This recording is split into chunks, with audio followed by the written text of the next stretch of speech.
Doug. So welcome here to Business for Good.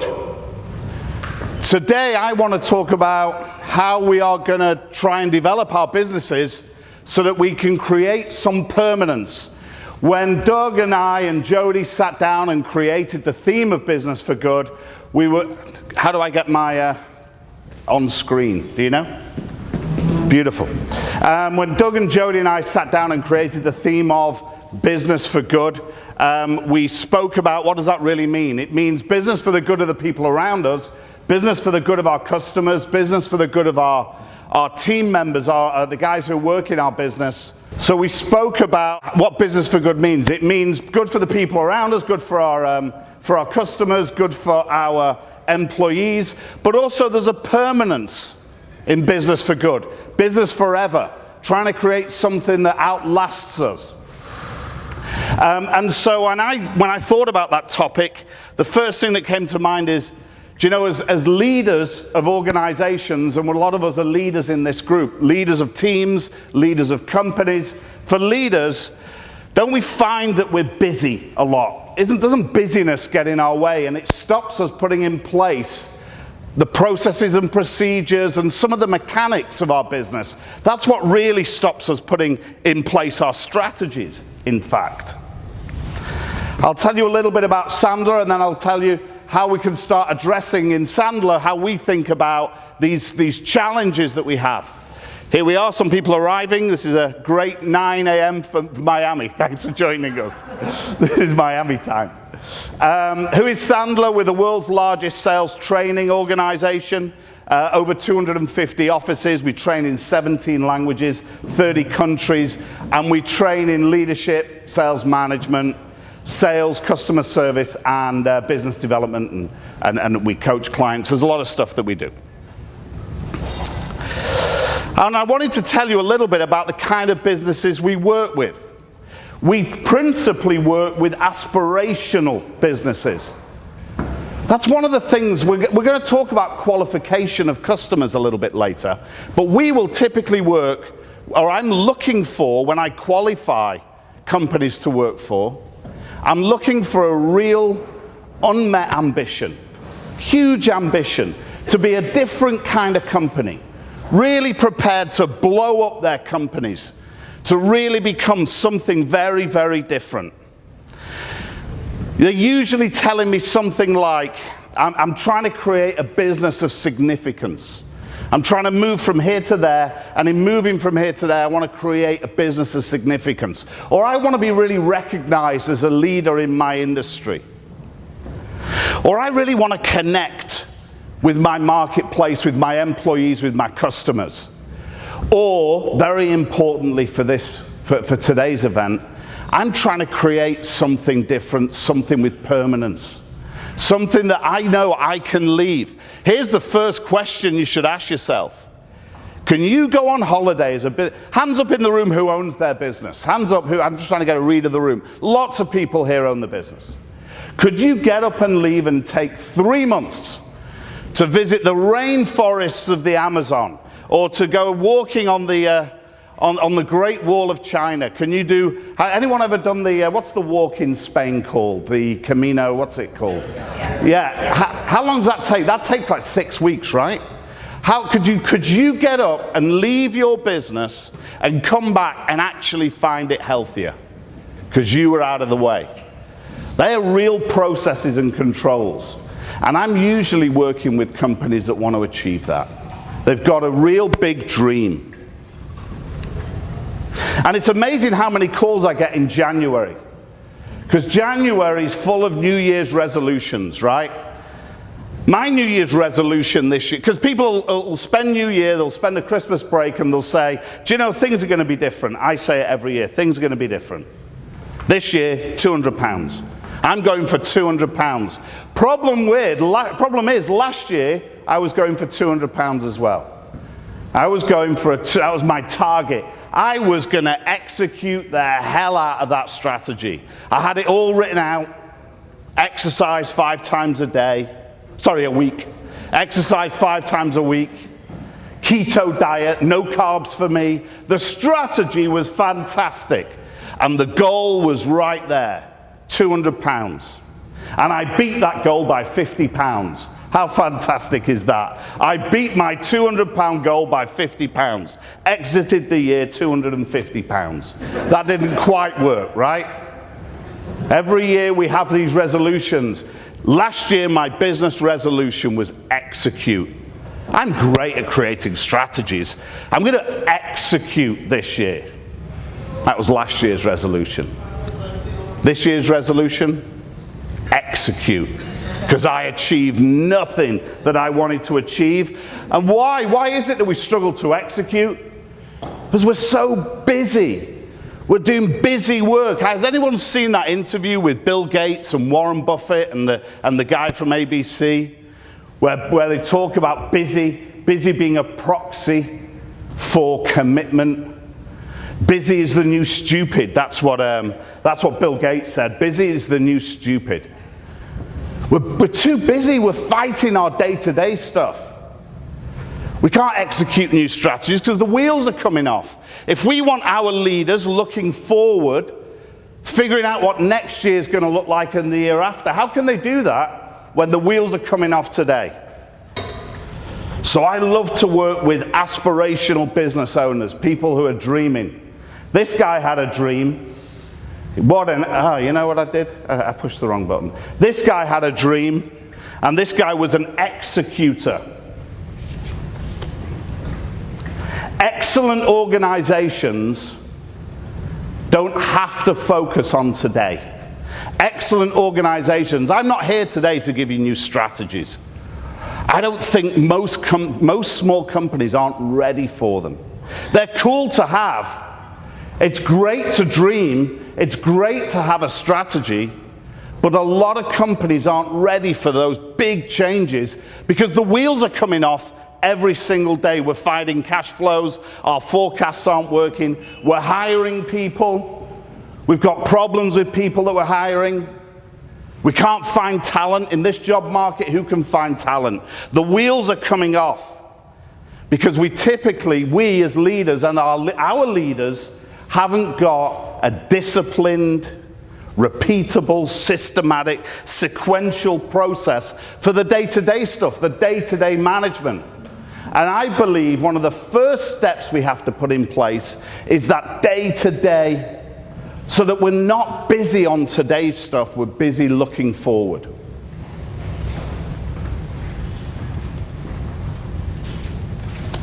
You know, Aristotle nailed it. Who thought I would say that this morning? Aristotle nailed it. We are what we repeatedly do. Excellence is then not an act, but a habit. That's what he said. We are what we repeatedly do. So when I think about excellent organizations do the day-to-day stuff really well, so that then they've got chance to do the new stuff, the new strategies. It's the stuff we do every single day. I'm going to tell you a very quick story about a client that we've had for about 20 years. The guy, I'm going to catch your attention with a number. The guy sold his business. Some people in this room know this guy. Because I'm on screen, I don't really want to share the company's name or the leader's name. But it's a company that was founded around 21 years ago. And about 20 years ago, they started working with Sandler. They still work with Sandler today. I won't tell you his name, but if anybody's interested in talking to this guy, he's told me he's very happy to talk to anybody about this particular issue. But last year, he sold his business. Last year, the two shareholders, the two founders of the company sold their business. And they sold it for a mid-9-figure sum. It's going to let that settle for a moment. Local business, South Florida. A mid-9-figure sum. That's on its way to being $1 billion. South Florida business, 20 years old. And when I asked him, and I'm very happy to give you contact details, I can connect anyone who's interested. When I asked him, you know, what is it? What was the key? How did you get that kind of growth in this business? And his business 20 years ago looked like nearly every business I walk into. How did you get that growth in value? And he said, we did the things every day that we were supposed to do. I'll give you a great example, wonderful example. We trained the salespeople there, and they, in the management of that company, the sales management of that company instituted something they called daily role plays. So every day for 20 minutes, the whole sales team did some role plays. No one liked it, no one wanted to do it, but for 20 minutes every day they did some role plays. Magic. Company grew 25% year on year. Every year that company grew 25%. Can you imagine compounding 25% for 20 years? It turns into a very big number. And I asked him, how did he know that that was so crucial? Because he said that one year, and this is what we all do in company, we hire somebody new that's really impressed us. We hire someone that impressed us, and they bring their ways of working. And of course, that's why we hired them, so they could bring their expertise. And the sales lead that was hired didn't believe in the daily role plays. And that was the year they decided not to do daily role plays. And that was the only year in the 20-year history of that company that the company was flat. Absolutely flat. They reintroduced the daily habit. It's what we do every day that makes a difference. They introduced the daily habit of role playing. Simple enough. I mean, there was probably a dozen things, or even 1,000 things that went into that formula that created a $500 million business, that the two shareholders exited with 100% of the proceeds. There's probably 1,000 things, but that was so important to them, to do something every day that sharpened the saw of his salespeople. We'll talk in a minute about how important sales are, in fact. Sophia, could you get me some water, please? Thank you. So what's in leadership is to create those daily habits, to create habits in our company that whether we're there or not, they're stitched into the DNA. As leaders, we have a responsibility to the company to create a team of autonomy, mastery, and purpose. Autonomy means self-sufficient. That's that you going away to walk on the Great Wall of China. Self-sufficient, they don't need you around. Autonomy is self-sufficiency. You need to create it in your team, and your leaders need to create it in their team. Thank you very much. Completely dry. Mastery is high skill. So I've got autonomy, self-sufficiency, I've got mastery, which is high skill, and I've got somebody who's motivated. I've got a team of people who are motivated. They have purpose. Can you imagine your business for a moment? I want you to take a moment and think of your business full of people with autonomy, mastery, and purpose. The difference that would make to your business to have people in it with autonomy, mastery, and purpose. High skill, high motivation. Because as leaders, we have 4 principal responsibilities. Most of you who own this business, you founded the business. I saw a lot of hands go up. You're the founder of the business. Which means, you know what? Because you've survived, it means you were pretty good at stuff. You were pretty good at going out and getting clients. You could probably do a little bit of the bookkeeping yourself because at first you had nobody else. You could probably do a little bit of marketing. You could probably do that to a fair level of mastery. All those different elements you can do. You can figure them out. The problem when we try to scale is that we've all got only 24 of them, right? We've all got 24 a day, and we can't replicate us. We can't duplicate us. So we need to get people in. People are the absolute crux of scale. Unless some of you are in that beautiful technology world where the magic internet does all the scaling for you. Most people need people. Most companies need autonomous, high-skilled, self-motivated people. And we've got 4 responsibilities when we're trying to create that team. Responsibility number 1 is to attract, recruit, onboard top talent. How do we spot top talent? Attract, recruit, onboard top talent. Number 2, I need to, as a leader, really understand these people. Really understand what motivates them. Really understand their motivational hooks. Because not everybody's like me. When I build my team, I have to understand what motivates people to create that purpose. We're going to talk about that as well today. We're going to talk about the recruitment piece. We're going to talk about the motivation piece. Then as a leader, I need to articulate with clarity what's expected. Wow, that's a harder puzzle than it sounds. Articulate with clarity, and I've got a few of my clients I see in the room, and you hear me go on about this every week or every month. Articulate with clarity what's expected, framed in the motivational language of the person I'm speaking to. Not in words that excite me, but in words that excite them, and as the leader, it's my responsibility to understand that person.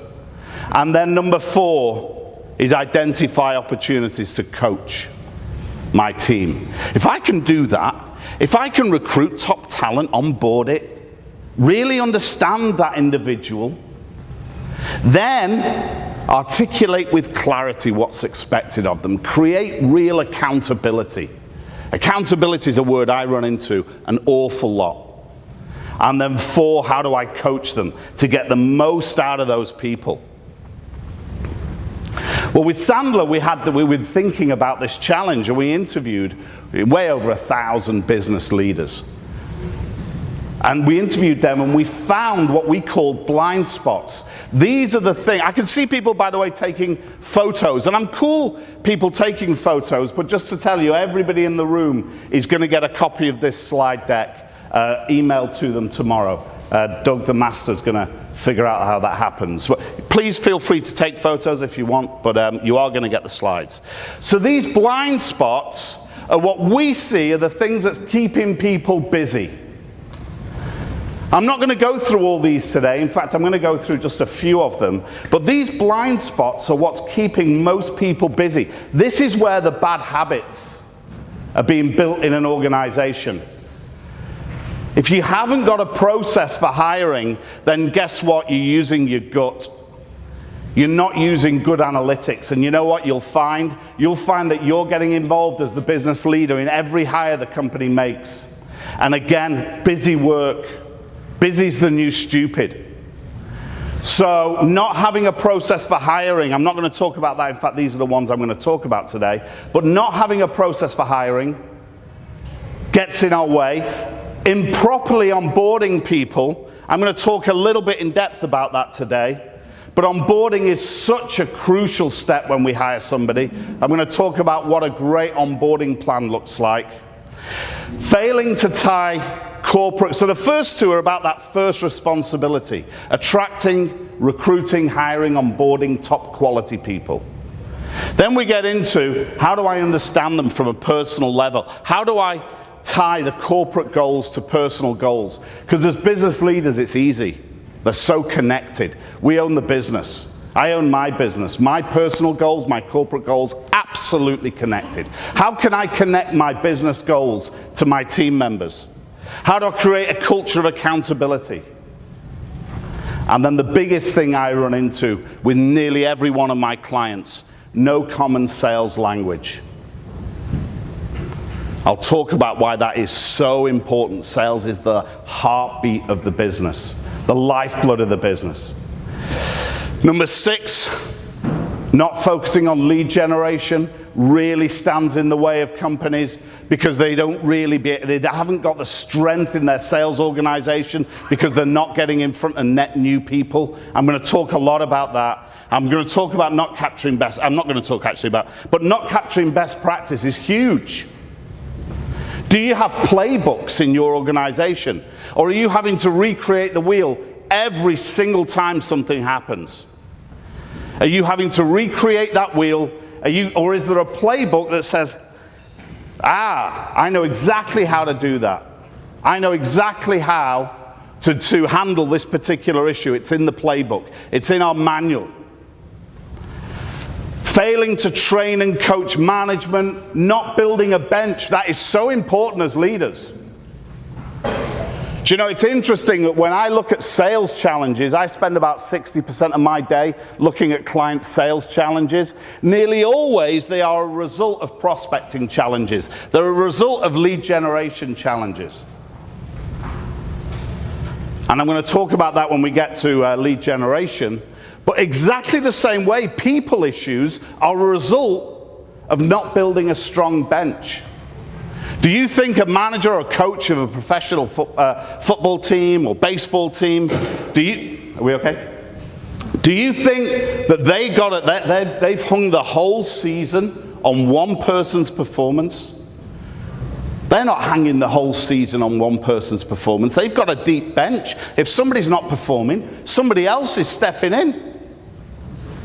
As leaders, we need to create that bench. We need a rock-solid recruitment process, onboarding process, so that when we do want to create that bench, we're not sucking up the whole business's time. We're not sharing the vision with those who have to implement it. We're fostering a culture of learned helplessness by fixing every issue ourselves whenever they come around.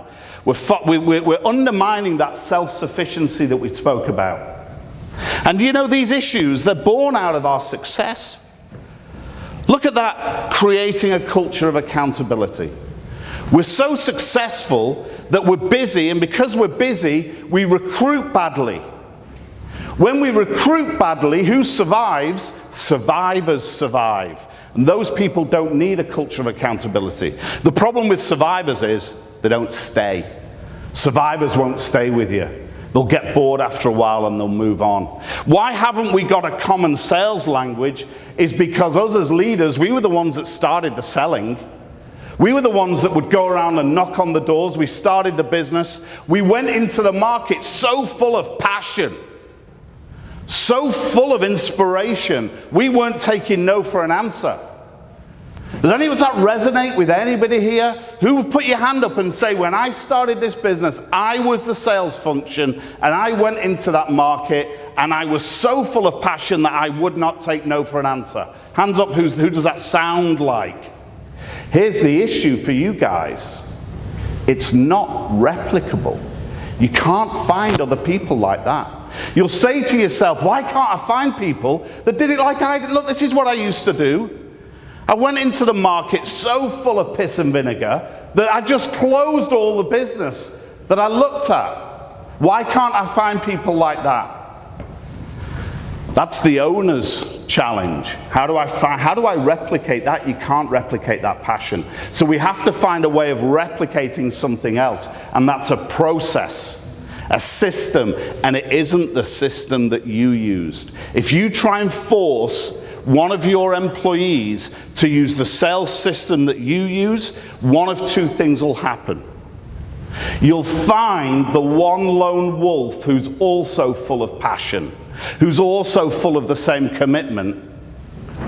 Problem is, they'll get bored, they'll leave, now you're scratching your head again, or you'll recruit some great people and they'll fail. Because they're not the owner, you're the owner. Give them other tools to sell. These blind spots are what's consuming our time. If we could fix these issues, then you know what? We'd have time that when we see a new strategy, or we watch one of these real big thinkers, you know, who loves like Simon Sinek and these real big thinkers, or we crack open this month's copy of the Harvard Business Review. I get the Harvard Business Review every month. I open it up, I'm reading through it, they're full of great ideas, I'm absolutely inspired. And then tomorrow the wheels come off the business and I need to figure out why nobody's doing what they're supposed to be doing. So all the beautiful stuff that I read in the Harvard Business Review, I can't action. Let's start with the first one, not improperly onboarding. This is number 2, but this is the first one I'm going to talk about today because I think it's absolutely crucial. A lot of companies will hire someone, they'll do all the heavy lifting of finding a great person and hire them. And then when they hire and they come on board, they think, oh, brilliant, the heavy lifting's been done. The hire is the end. Now I'm just going to pass them over to HR. HR is going to give them the policies and procedures. It's a kind of hire and forget culture. Does that sound like anybody's business in here today? Or have you got this absolutely nailed? Most companies that I speak to, that I go and help, have not got a really strong onboarding system. What they do is they pass someone over to HR, or they'll shadow somebody, they'll take them on a company tour. Smart companies, what they'll do is they'll say, hey, you're going to have 2 weeks of orientation. You're going to be in my business, you're going to go and walk the boards, you'll be in different departments, then you'll be good, you're onboarded. That isn't onboarding. Somebody else, if somebody's showing them the ropes isn't a system.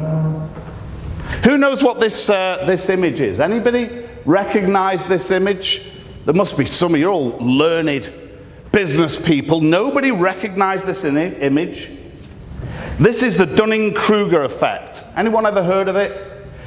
Yeah, you've heard of this, right? This is two psychologists in 1990s came up with they did a study. The study's called illusory superiority. Actually, the study's actually called, I've got it here for you. It's the unskilled and unaware of it. That's what the study was called. And they came up with this concept of illusory superiority. The point is, if you don't know what good looks like, most people think they're pretty good. They think if you don't really know what good looks like, if you're unskilled, you actually think you're better than you are. And then when you become skilled, you kind of figure out that something's quite hard to do. In the study, they called this the peak of Mount Stupid. That's what the name of this peak here is. The peak of Mount Stupid is I don't know what I don't know. This is called the Valley of Despair. In the study, it was published, a published psychology study from MIT. The Valley of Despair, when I figured out that actually this is harder than it looks. And often in most companies, they hire people who are at the peak of Mount Stupid. Who's ever hired somebody who in the interview they look like Robert Redford, and then when they start to work for you, they look like Rodney Dangerfield? Anybody? Megan puts 2 hands up. Hands up who's ever hired anyone like that. Absolutely everybody's got to put the hand up. In the interview, they look like Robert Redford, and when they start to work for you, they look like Rodney Dangerfield. I've really aged myself here, right? I'm sure there's a Brad Pitt and another Jack Black or something, I don't know, analogy that I should bring in. Here's how you'll know you've got this issue. I'm going to ask you a question now. And if it's a question for you, for the people that you hire, and a question for you to take back to your companies, to ask your leaders. Ask your leaders this question. How long does it take in your department, how long does it take from hire to value contribution?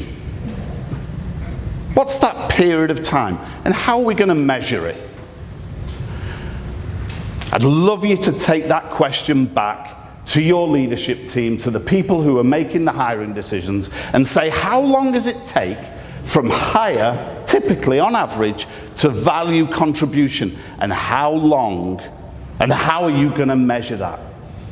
Think about that question for a minute.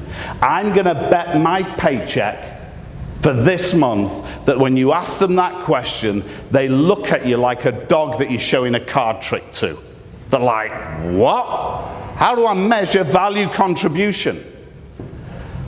How long does it take you when you hire somebody? How are you going to measure the time to value contribution? What does value contribution even look like? This is a function of onboarding. Because if you don't know what you're going to measure, how the hell can you onboard anybody? You're hiring Rodney Dangerfield, they're at the peak of Mount Stupid, they don't know. And by the way, they're not good liars. Human beings have got an extraordinary inbuilt lie detector. So when you're in an interview and you're listening to your gut, that's cool. You should listen to your gut as well. The gut's going to tell you who's lying. Problem is, people aren't lying.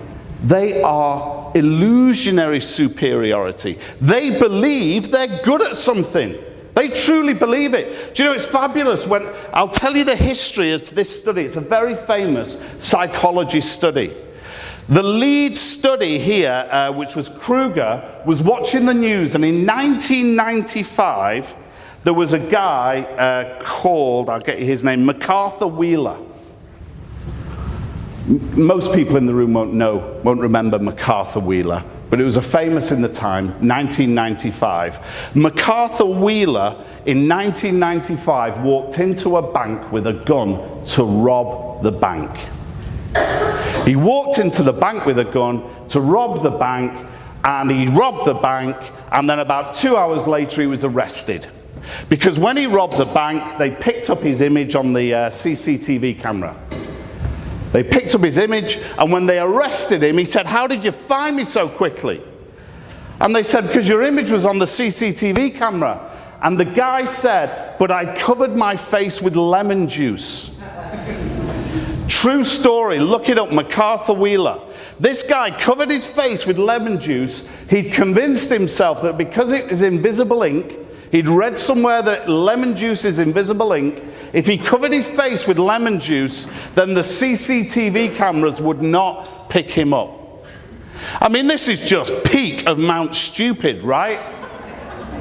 And Kruger was watching this news story about MacArthur Wheeler and thought to himself, how can you have such confidence that how can you be, I mean, it's all right to make a mistake. I mean, I don't know with this one. But if the guy thinks that lemon juice on his face might make him invisible to the cameras, I mean, that's pretty stupid. But to be so convinced that you pick up a gun and walk into a bank to rob the bank, the conviction that has to go behind that idiocy is incredible. Peak of Mount Stupid. As Mark Twain said, it ain't what we don't know that hurts us, it's what we know to be true that just ain't so. It ain't what we don't know that hurts us, it's what we know to be true that just ain't so. This guy believed, MacArthur Wheeler truly believed that if he put lemon juice on his face, he would be invisible to the CCTV camera, and was incredulous when the police arrested him.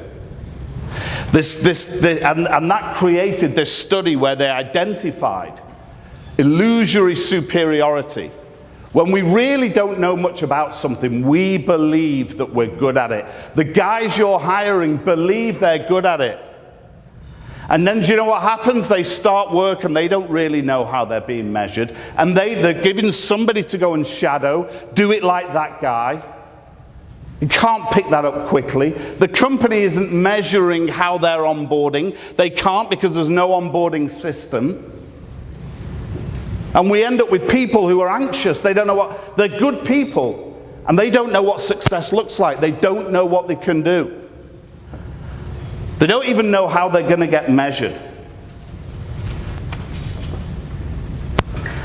So what would a playbook look like? Remember, this is the hack. This is the blind spot mirror.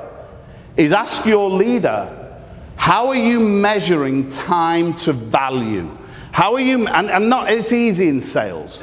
If I ask this of most people and they're hiring salespeople, they'll say I'm measuring time till they get the first deal and how much money they're bringing in and margins and all. That's easy. What about in accounting? What about in operations? How are you measuring? What's the number that you're going to track? Here's the playbook. I'm going to give you the playbook now. So you say to yourself, number one, just brainstorm, what are the top 50, 60, 70 things? For each of the roles I'm hiring, and by the way, you're investing how many hours into this hire? How many dollars with recruitment and with Craigslist and with, top quality recruiters? The investment's there. It's worth you spending 2 or 3 hours to figure out what happens after you've hired somebody. What is the list of the top 50, 60, 70 things that this person in 2 years' time has to be masterful in? Then number two, I'm going to prioritize that list. I'm going to prioritize it and say, okay, this is the most important. We're going to do these 5 things first. I'm going to put timelines in your first week. In the first week, George, these are the 5 things you need to have mastered. And you know what, to help you, George, I'm going to give you an example. Let's take the example of a sales guy. You hire a new sales guy. Because everyone's hiring sales guys, right? Because all the sales guys look like Robert Redford, and then when they start working for you, it's Rodney Dangerfield. So here's the list of things over the next 2 years that you've got to master. Here's the priority, here's the order, and then here's an example. So for example, in the first week, every one of your sales guys should be able to give a 30-second commercial, rock solid 30-second commercial. It's going to be in their tool bag for the rest of their career with you. They're going to be at a networking event, 30-second commercial. On a cold call, 30-second commercial. Speaking to a customer, 30-second commercial. Here's what we do, here's how we do it. It's in the first week, that, George. And George, here's a little script of somebody else's. I've captured the best practice. Here's a script that's someone else's, and here's an audio. Make sure at the end of this week you can do something that sounds like that in your words. And then at the end of the week, I'm going to test it. What a great opportunity to give a little bit of feedback. Great for confidence, because this new hire is starting to travel into the valley of despair. They're starting to figure out this isn't as easy as I thought it was going to be. And it's a sales management issue. It isn't the salesperson. They don't know what they're supposed to do. They don't know what good looks like. So when you test it, you've got a great example of giving some feedback. That increases their confidence. Because they're not sure what they're supposed to do. And your confidence in them. Your confidence and belief in them, their confidence and belief in themselves. A strong onboarding model with that playbook should be written for every role you hire. And you should tell your hiring managers, the people who are filling the roles, if you're going to put hours and dollars behind filling this role, you've got to put this in first. I want a proper playbook, a proper onboarding document. Otherwise, we're not going to waste the time. Because all we're going to have is another failed hire. We're going to have someone that's going to be at the peak of Mount Stupid, travel into the valley of despair.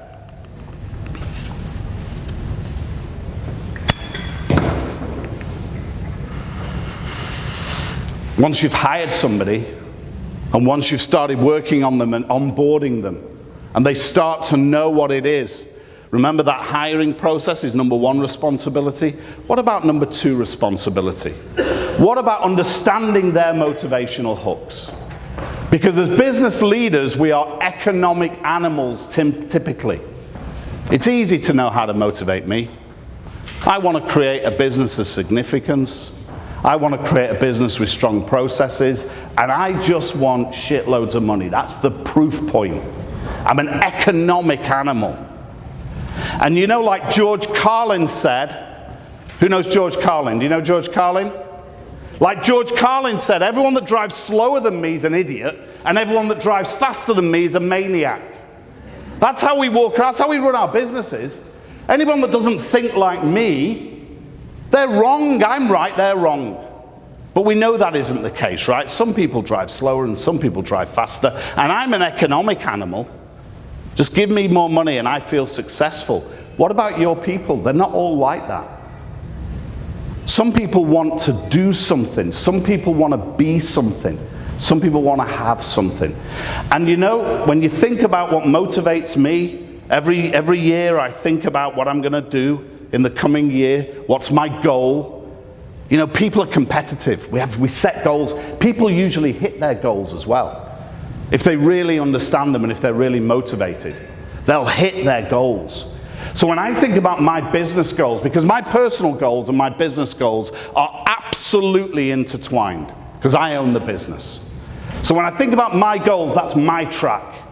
And when I think about my business goals, that's the business track. And because I'm the owner, those tracks merge. This isn't the case with your team members. This doesn't naturally happen. It naturally happens for the leaders, for the owners, because the business ownership connects those two tracks. But a lot of businesses, a blind spot they have is that they fail to connect what they want their businesses to do with what the individual wants. And it is true that people will work harder for cause than they will for cash. If you can connect, just financial reward is not enough typically. Just financial reward is typically not enough. It's interesting, but financial reward for some people absolutely is. And we need to connect the behaviors that we want people to do every day, the habits, the behaviors. We need to connect those to the business result. I'll give you an example. I have a client, and I was trying to tell this client, we'll talk about lead generation in a minute. I was trying to tell this client that she should do some more prospecting. She should do some more cold calling, right? Who wants to do cold? Nobody likes cold calling. The only two people that like cold calling are the sales managers and absolute lunatics. They're the only two groups of people that like cold calling. And I was trying to tell her she should do some cold calling, and she wasn't wearing it. And I said, hey, listen, and this is the conversation that you should, because I'm going to give you the hack in a minute, but here's the conversation I had with her. This is the conversation that you need to have with your guys. I said to her, hey, listen, if you had a load of money, if you won the lottery tomorrow, what would you do with it? What's one first thing you'd do with it? And she said, I'd go to Hawaii. I'll take my family. I've always wanted to go to Hawaii. I, by the way, also have always wanted to go to Hawaii. Ever since, there are some Brits in the room, Hawaii 5-0 was one of the few shows in like the 70s that came to England. And I used to dream of going to Hawaii. And she said, I want to take my kids to Hawaii. I want to take my husband to Hawaii. I said, how much would it cost? She said, $20,000. I said, okay, next week when you come and see me, I want you to have opened up a separate bank account. We're calling it the Hawaii bank account. And I want you to start doing some cold calling. And any business you close from the cold calling, I want you to put your commissions in the Hawaii bank account. In 6 months' time, her and her family were in Hawaii. Because she could visualize it, she could see it. I have another client, a waste management company in Texas. He's got a really interesting dilemma. His salespeople earn too much money. Imagine that. His salespeople earn too much money. They were earning $500,000 each a year. Can you imagine? There was such a successful company. They'd really cracked the code in their part of waste management. And I came at this like a bull in a china shop. Well, we need to reduce. He didn't want to reduce anybody's money. He just wanted to figure out how to motivate them. And here's what he said to me, and this is what so many clients say to me. Why am I the last one in the office? That's the test. That's what it looks like. That's the symptom. He said, why am I the last one in the office? These guys are making $500,000 each. Why am I the last one in? Why am I the only one that seems to care? So what we did, we created a program where everybody in the sales team had their charity of choice. One guy had a charity that did facial surgery for children in Nicaragua. Another one had shoes in Argentina. Another one had like wildlife reserve. They had different charities of choice. And for each of them, we got a picture of that charity. Like with the facial surgery, there was a picture of a little Nicaraguan kid that needed facial surgery on the desk. And every month, whichever was the top performer of the sales team, they got to contribute in their name $10,000 into that charity. As it visualized, it was connecting them to their behaviors every day was being connected to the corporate goals. And now he's not the last one in the office. They're fighting for that. They're not fighting for themselves. They're fighting for their charity of choice. That's what worked in their business. If you think about Maslow's hierarchy of needs, those people had gone past social needs. They'd gone past safety and security and material needs. They'd moved all the way up into sort of self-actualization. What is it that my behaviors are going to do every day that are going to make a difference to the world? The blind spot is evident if you're the last one in the office, if you're the one that only seems to care. Here's the test. Can you write down now, I'm going to give you 30 seconds to do it, can you write down now the name of one person who reports to you and write down their 3 life goals? 3 of their goals, 3 of their personal goals. Can you write down? Do it now, everybody. One person that reports to you. One person that reports to you, 3 goals that person wants to achieve. And I bet you struggle to do it.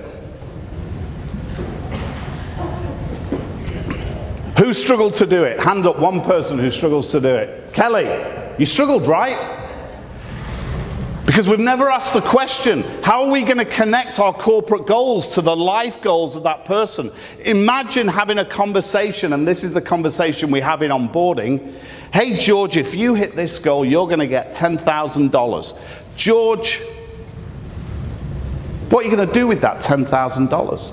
The kind of thing you hear is, I'm going to put my kids in college, I'm going to start a college fund, I'm going to put it in my 401k, I'm going to go on vacation. Now when we set goals, we can frame it in motivational language that George understands. Hey George, where are we versus quota? Got to make sure that the 401k is propped up. I'm going to give you the tools, but you need to do it, George. I need to connect George's behaviors.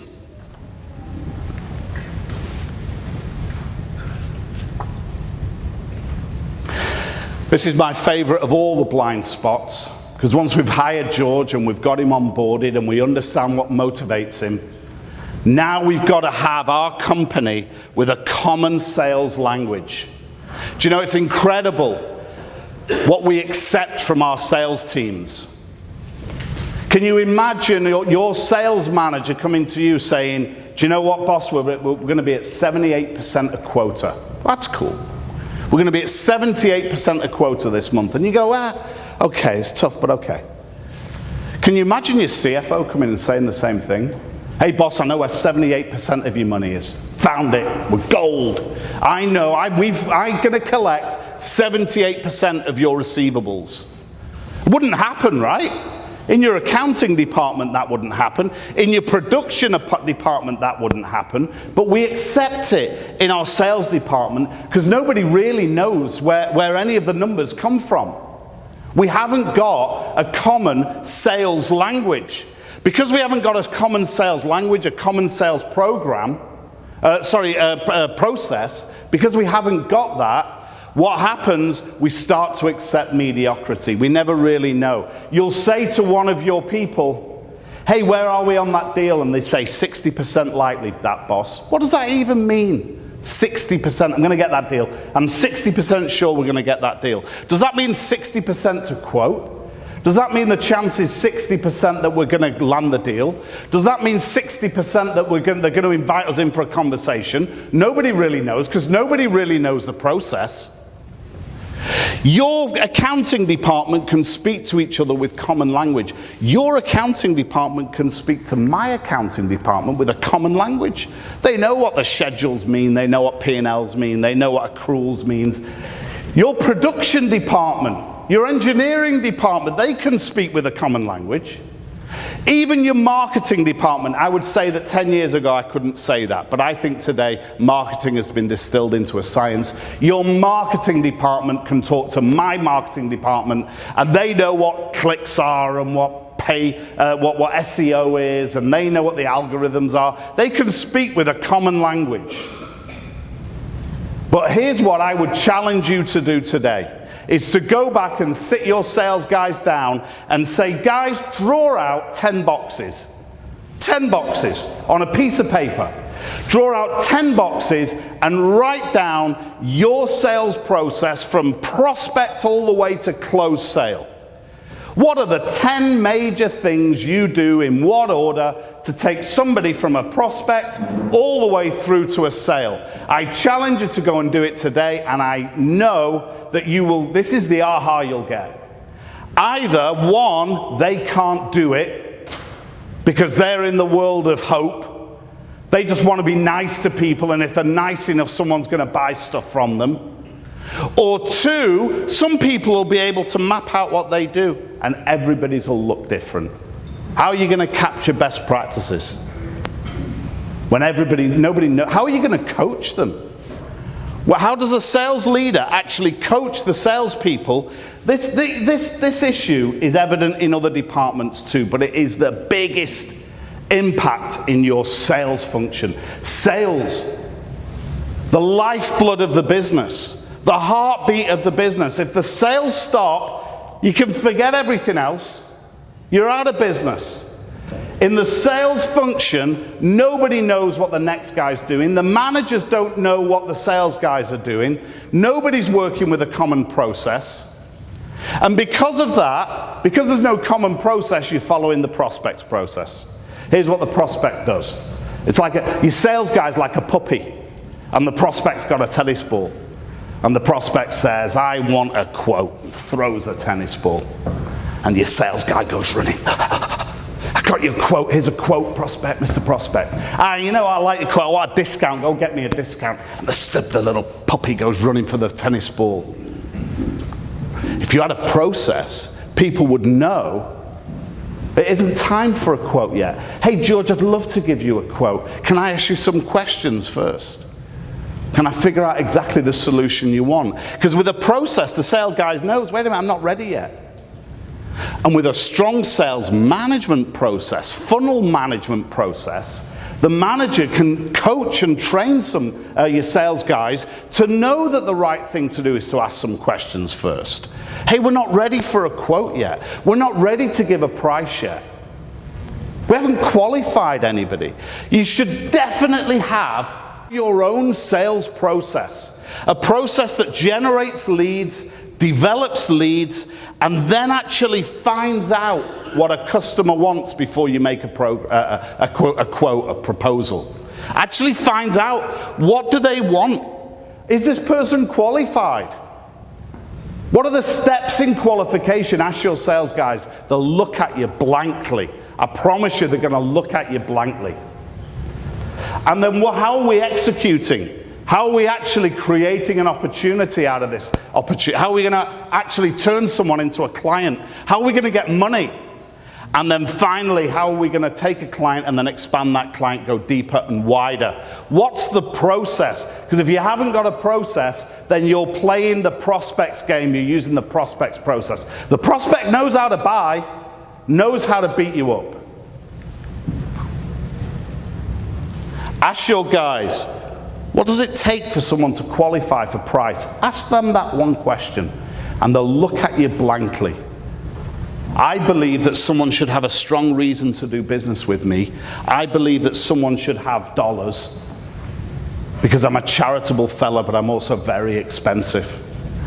And I believe that I need to be able to live with the way they're going to make a decision. And until I understand those things, how can I work with a client? How can I give the client a price, a proposal, a quote, if I've not qualified them? And then once I've qualified them, what's my execution? Here's what it looks like in your world. Remember I told you, this is the symptom. Like before when I said that improperly onboarding people, you'll be saying to yourself, you know, I can't measure how long it takes to get to value. This is what it looks like when you haven't, this is what it looks like when you haven't got a sales process. When you haven't got a sales process, you'll be giving quotes to everybody. You'll be papering Miami with quotes. I have a client sat in this room now, and if you were to ask her, she will tell you, I used to paper Miami with quotes. I don't do that anymore. I only go to the execute phase with people that I know is a good high quality prospect. If that person wants to put up the hand, they can, but I'm not going to embarrass anybody. She didn't, okay? So, what's our execute process? How are we handling upfront client issues, selling issues, how we structure the deal? Have we got forms that we fill in, processes? Sales guys don't want forms, because you've hired survivors. You've hired people that are lone wolves. They're the only ones who have survived, but they're not staying. They're not going to stay with you. What you want to keep, you want to have in place is these processes that the lone wolves aren't going to like. They'll vote with their feet. They'll get out of your way. When you put strong processes in place, those lone wolves who I promise you are leaving anyway, Has anyone had one of those? A sales guy who knocked it out of the park and then 6 months later got bored, they weren't earning enough money and they left. Who's had a guy like that? 1, 2, and I've got some clients in the room that haven't put the hand up that I know have had people like that too. Put the processes in place and the wrong people will leave you. The right people will stay and you'll be able to recruit and onboard top quality people. And then a massive gap in nearly every company I go to, expand. Once I've got a client, what is the process of going deeper and wider in that account? And you ask your sales managers that and they'll scratch their head. They'll kill a new deal and then they'll move on into the market and kill the next deal. You'll see it because your revenue will go up and down. You spend 6 months getting a new client, 6 months of executing, then 6 months getting a new client, then 6 months of executing. And you know what? If you miss one of those cycles, you're out of business. You just miss one and you're out of business. Because you haven't got that process and you're not tapping into the existing client base. I bet if you were to ask yourself now, what is my process for expanding, going deeper and wider, bringing more value to my existing clients? I bet if I asked you that question, if you were to ask yourself that question today, I think you're going to scratch your head and say, I haven't got a process. They just kind of come to me when they want more stuff. That's my process. I'm just going to get my prayer mat out every morning, face east, and pray that to Allah that they're going to want more stuff. I want more of your stuff. How are we going deeper and wider in our accounts? And then a really big one. Let's look at that right at the beginning of our system, the lead generation part. Do you know, it's interesting, I was working with some lawyers, some Toronto-based lawyers. It was a legal team, a set of lawyers, and the partner group asked me to help them because they had money concept issues. They felt they were too expensive. They didn't like to talk about money. They got all uncomfortable. Give me some ways you think in a law office, just shout them out, a way you think in a law office if the partner group have got money concept issues, give me a way in which that manifests. How does that hurt the business? One way. One way. What's that? Discounts. Who said that? Hands up who said that. Cool, Ken. Discounts. That's a way. Give me another way. So they discount their rates. That's one way. Give me another way. Another way was that we saw accounts receivable. They didn't recover. Sorry, I'm being videoed and I came off stage. Accounts receivable were very high. They could bill, but they couldn't collect. Here's another way. They would charge a retainer and they would charge the first invoice against the retainer instead of the last invoice against the retainer. There's dozens of ways that this issue came around. So I had to help them understand what a discounting issue is. If any of you, hands up whose people discount. Anybody in the room, you've got people who discount? A discounting issue is typically somebody who's uncomfortable with their volume threat that they feel that the prospect gives them. There's an implicit volume threat. It isn't often that they're uncomfortable with the pricing, it's they don't want to miss the volume. The prospect has got a loaded gun pointing at your head saying you're not going to get this deal if you're not going to discount. And this partner group were very uncomfortable with the volume threat. That when they went out and pitched for a new deal, this high-end lawyers, $500 an hour, they were uncomfortable with the volume threat of missing that deal, not getting that deal.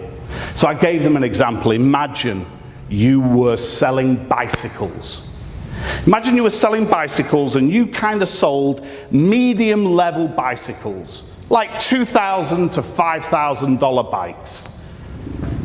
$2,000 to $5,000 bikes, and out there in the world, there's a bunch of people who want to buy bicycles. Some people want to buy bicycles at like $150, $200. Some people want to buy bicycles at $2,000, $3,000. And there are people in the world that want to buy bicycles at $15,000, $20,000, $50,000. It's insane, this stuff. People will spend $50,000 on graphite racing bicycles.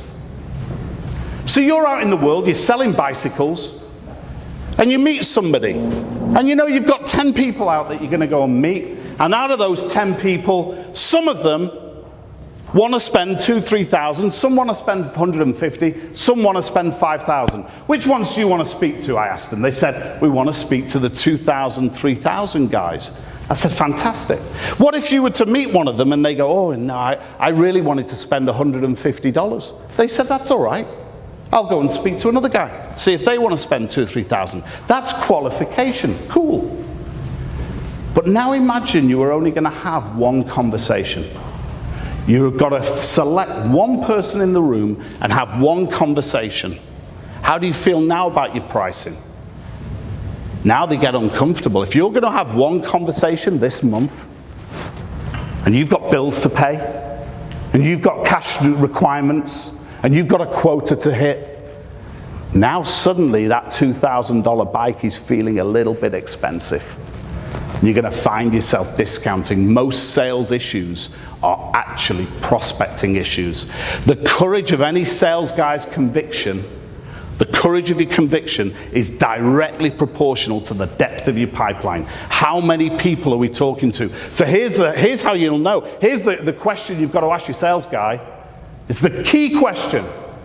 To open up new accounts, we need to have new conversations. Any business that isn't opening up new business is dead. They just don't know it yet.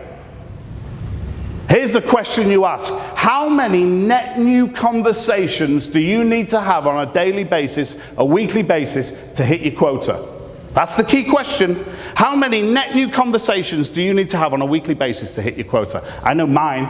I need 5 a week. 5 net new. If I can have more than that, I'm going to blow my quota out the water. If I have less than that, I'm in trouble. I used to be an investment banker. I would fight for deals, fight for new accounts. And a partner of mine, Peter Longinotti, once came over to me at PricewaterhouseCoopers in Manchester in England, and he looked at, it was when I used to have day planners, and I was busy. Remember that word, busy? I was busy working on deals, getting the deals in. And he looked at my day planner. What meetings have you got, Carlos? He said, and he pulled it out and looked at it. And I felt pretty proud. I've got client meeting and client meeting and client meeting. And he put his hand out like that, and I stood up and I put my hand out, and he shook my hand, and he said, it's nice knowing you, Carlos. You've made a really valuable contribution to the company. Been nice to meet you. Thanks very much for all your hard work. And I thought, am I getting fired here? I said to him, am I getting fired, Peter? He said, oh, I'm not firing you, you're firing yourself. I've just looked at the last 2 weeks, you've not had one new conversation, not one new net conversation. You're out of business, you just don't even know it. I'll give you about 2-3 months, and then you're out of business. You just don't know it yet. And it was a real kick in my pants. I needed net new business. Do you know, it's very interesting. I hope some of you are in the market, have invested wisely. Have you seen what happened to Apple shares at the beginning of the year? Who saw that? Anybody hurt by that? In their 401k, nobody hurt? Cool. Apple lost $450 billion from their market cap in the first week of January. Let that number settle in for a minute. $450 billion. Why? Because they were $9 billion short on their sales forecast. They readjusted their earnings. It was $9 billion down, and the markets took $450 billion, a factor of 50x. 50 times more than the sales adjustment they took off the market cap. Because it wasn't the dollars that were important, it was the kind of dollars that they reforecasted. It was the growth market of China, and it was the new iPhone sales. They didn't adjust old iPhone sales. They didn't adjust the US market. They adjusted the China market, which meant that the investment bankers knew that means new business is going to be hard to come by. and they chopped $450 billion off the market cap. Because this new business is the lifeblood of the business. If you're not opening new business, you are going out of business, you just don't know it yet. Everyone in your sales function should know the number of net new conversations and where they're coming from. Are they inbound or are they outbound? And what's the sales manager doing to hold people accountable to a prospecting model? What in fact is the prospecting? What are the top prospecting channels in your company? Is it cold calling? Is it networking? Is it warm visits, walk-ins, LinkedIn networking? What are the top lead magnets you've got that are bringing inbound leads? If you not as a company focused on lead generation, like ridiculously focused on it, then you could be out of business. The investment bankers know that shareholder value comes out of new business. And a lot of companies, they just take the view that whichever winds hit them, that's where the new business comes from. Oh, I'll just wait, and whatever winds come at me, people, if they want me, they'll come and see me. There's no emotional engagement in going and in just waiting for inbound leads. My ego's protected if I wait for inbound leads. But if I go out, if I ask my sales guys to go out in the market and find net new conversations, there's an ego investment. And people are fragile, they have fragile egos. So ask your sales guys, how many net new conversations do you need to hit your quota? They won't know, and then you've identified that you've got a problem. I went the wrong way.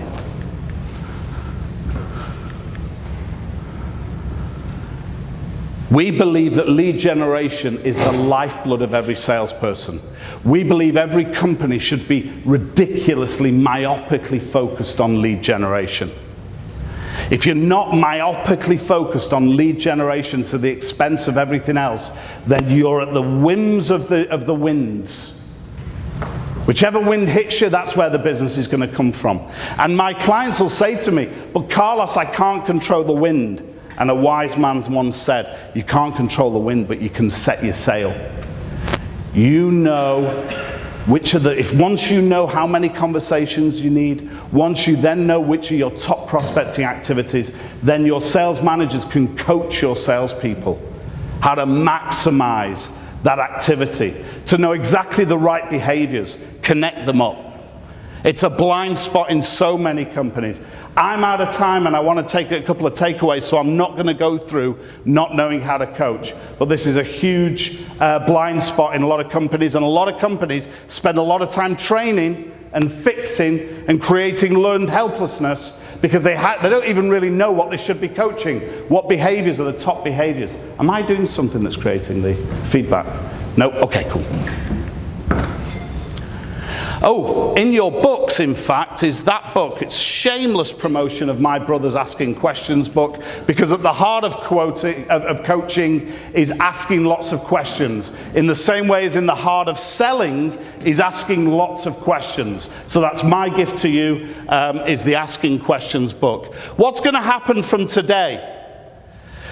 Well, I believe that once we've recognized there are some blind spots in our company, what are we going to do about it? We believe that there are different steps and different tools, and if anybody identifies blind spots in their business and they want to talk to me about it, we have a program that takes you through planning and positions and people and processes.